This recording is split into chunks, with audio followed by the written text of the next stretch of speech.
Hi guys, welcome back to the weekly wrestling review, and this is the Raw and Impact edition.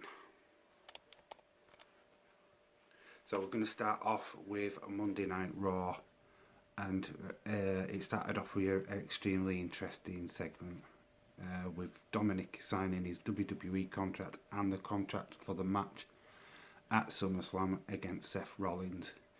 Added to this match was a new stipulation that Dominic can use weapons throughout. With him being a rookie, it pretty much makes sense, as it's also to protect Seth Rollins as well and him, so there's not going to be too much like wrestling involved. After this segment, it led to Amber Carello coming down to the ring to have a match with Seth. Seth won that within seconds, and then the beatdown happened. Basically Dominic took a beating by both Murphy and Seth with a kendo stick. Literally payback for the last couple of weeks where he had several kendo stick shots at Seth. Maybe a bunch of receipts thrown in there for good measure. But the pictures, what are showing up right now of Dominic's back, kind of prove that he's earned his right to be a part of this locker room. If he hadn't have gone through this spot, it would have lost him credibility with them in the locker room. So all credit to Dominic for doing this. It's going to take him a while to recover. But yeah, absolute max respect for him to taking this spot on. And it leads to a very interesting matchup at SummerSlam. Really cannot wait to see how that match goes down in a couple of weeks' time. Of the match, what was the main highlight for me was Asuka versus Bayley. I mean, these two are two of the best in the female roster at this present day. Yeah, you can throw other names in there, but these two are just brilliant together. This match flowed from start to finish, even predicting each other's moves at one point. Bayley's come on leaps and bounds since her heel turn. I've got nothing really bad to say about her. And God, Asuka, as always, easy peasy. Yeah, God, yeah, this girl has had the incredible year, and deserves to be back on top of the tree. That match ended with Asuka putting on the Asuka lock and beating Bayley for the right to face Sasha Banks at SummerSlam. Wouldn't be surprised if Asuka doesn't win her gold back at SummerSlam. She deserves to have a big win at a big event. The reign of Sasha and Bayley, well, I don't know where that is going to end. It's been fantastic while it's ongoing, but there's got to be a stopping point at some point. They're not going to keep the belts on them forever, so watch this space, guys. On to the most talked about thing from last week, Raw Underground. Yeah, and the biggest news of that is there's no dancing girls. They listened to the fans, they listened to the criticism, and they got rid of them. So, well done to those who wanted rid of the dancing girls. Me personally, I wasn't bothered. You keep them, you don't keep them. It didn't really matter to me. Add guys in Speedos. Okay, do that if you wanted to. It really makes no difference. To the people what competed on Raw Underground was Riddick Moss and Altero Rias. They both won.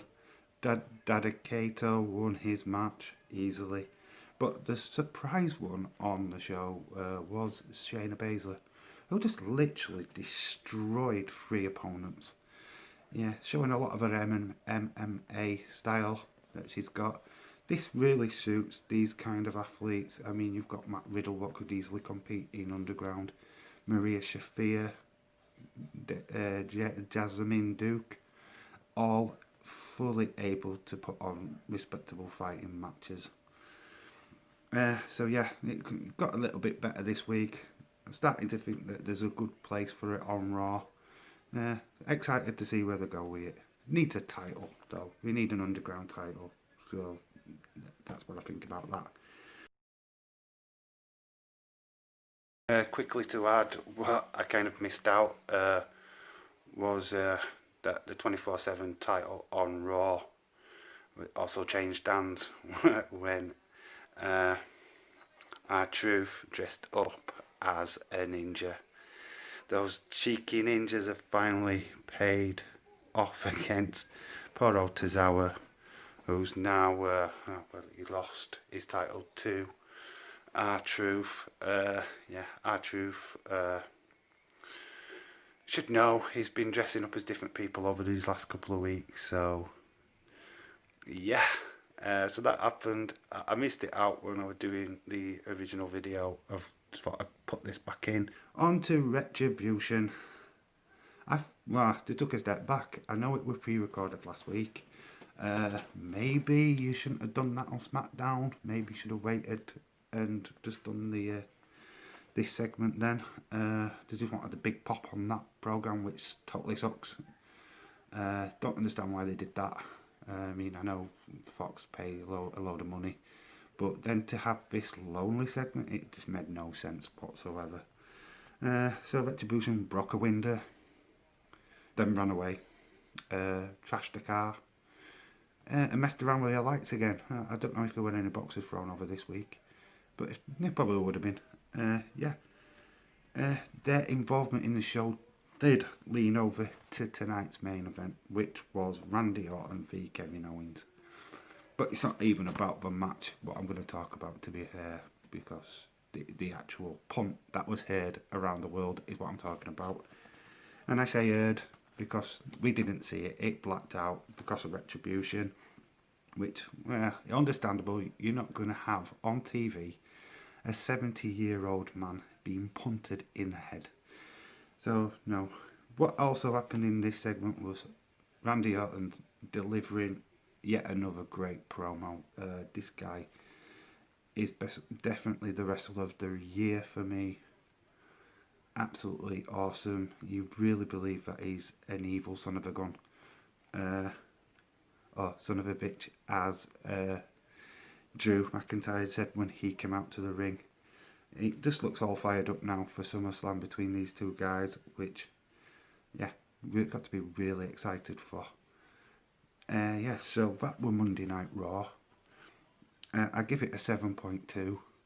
Pretty entertaining show, a bit marked up from last week, just because there were a little bit more stuff leading to the pay-per-view in this episode. So yeah, top marks to Raw. Now on to Impact Wrestling. Yes, usually the best show, one of the best shows of the week. Let's see how they do this week. It opened up with Eric Young and Willie Mack just beating the holy hell out of each other in the backstage, and then they took it to the ring and had a match up. This is all due to the fact that Eric Young attacked Rick Swann last week, so people are pretty much out for revenge, especially Willie Mack, who was good friends with Rick Swann. The match was a good match. Willie Mack had Eric Young in the right position to win the match, just took too long, started setting up chairs, and took too long going to the top rope. Which allowed Eric Young to gain the upper hand and gain the victory over Willie Mack. Otherwise, pretty good opener. Not a championship match this week, but yeah, still a good really opener from Impact. They did have another moment where Suicide were facing Dez. This ended up in a no contest as the Good Brothers, who had been searching throughout the show for Ace Austin and Fulton. They came down to the ring, beat these guys up, took over the show, basically. We've got on the screen Ace and Fulton, who then issue a challenge to the Good Brothers for Emergence. Week 1, so when Emergence starts, this is going to be one of the matches we're going to see on the show. I'm not going to really talk too much about Wrestle House. I want this to be about wrestling. I think this is a little bit like soap opera drama kind of thing. It's cool if you like it. I'm not a massive fan at the moment. Like it when they do matches. This backstage stuff, not really my cup of tea. So I'm not really going to waste my time talking about it. So that's just that, okay. Jordan Grace was in action. She beat Kimberly via submission, which is leading up to getting, I suppose, a match up with the current champion, which is Dina Peraza. Also on the show was a no DQ match between the ladies. Kia Hogan and Tasha Steelz beating Avok and Nefaya. I don't know how to say her name, sorry if I butchered that. Yeah, started off with the Sasha Steelz and Hogan hiding, and then they sneaked attack them. There were a couple of table incidents. Yeah, pretty entertaining, pretty much an hardcore match in any sense. Over there we go to the main event of this show, which was Eddie Edwards. He started off cutting a promo which literally were calling out Eric Young.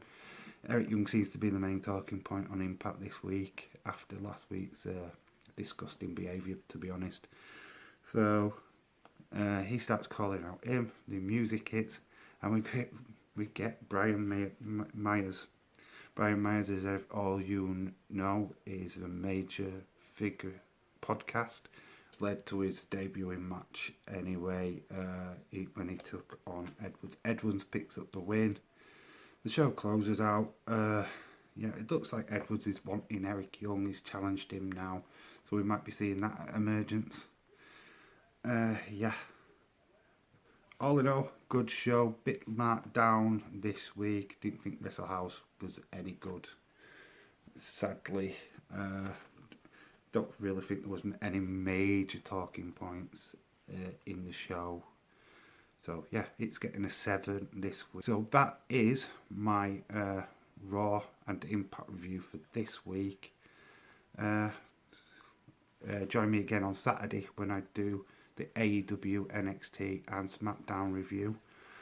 Hopefully I'm going to try and get another video up this week, which is going to look at cameos in wrestling, cameos in movies, what we don't know about. So look forward to that. So I've been Dave in real life.